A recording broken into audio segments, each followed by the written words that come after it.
আসসালামু আলাইকুম এভরিওয়ান, গোলা বলছিলাম। তো আপনারা যে এখন আমার ঠিক সামনে বাইকটা দেখতে পাচ্ছেন 125 সিসির বাইক, কিছু নাই বাইকটার ভিতরে। এর আগে আমি একটা ভিডিও বানিয়েছিলাম তৌসিফের বাইক, এয়ার ফিল্টার নাই, হ্যান্ড ব্রেক সেট আপ নাই, এক্সজস্ট ঝুলতেছে, এই এক্সজস্ট ঝুলতেছে, যে কোনো টাইমে এটা খুলে পড়বে। সামনের ব্রেক নেই, এই যে সামনের ব্রেক নেই, কিচ্ছু নেই। তৌসিফে এটা দিয়ে বাইক স্টান্ট প্র্যাকটিস করতেছে, 100 সিসির বাইক এটা।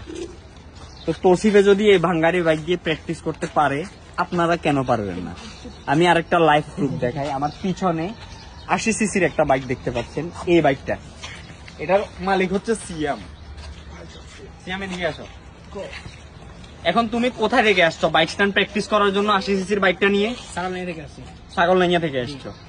ছাগলনাইয়া থেকে ও আমাদের প্র্যাকটিস গ্রাউন্ডে আসছে 80 সিসির বাইক দিয়ে বাইক স্ট্যান্ড প্র্যাকটিস করার জন্য। ছাগলনাইয়া থেকে এখানে আপ ডাউন মনে করো 20-40 কিলো। 40 কিলো তুমি বাইক ড্রাইভ করার পরে আরো মনে করো 20 কিলো প্র্যাকটিস করলাম। বাইক তো ঠিক আছে, অ্যাকুরেট আছে, প্রপার আছে। বাইকটার ভিতরে কিন্তু হ্যান্ড ব্রেক সেট আপ করা নাই, এরপরে একদম প্রপার সিট মডিফিকেশন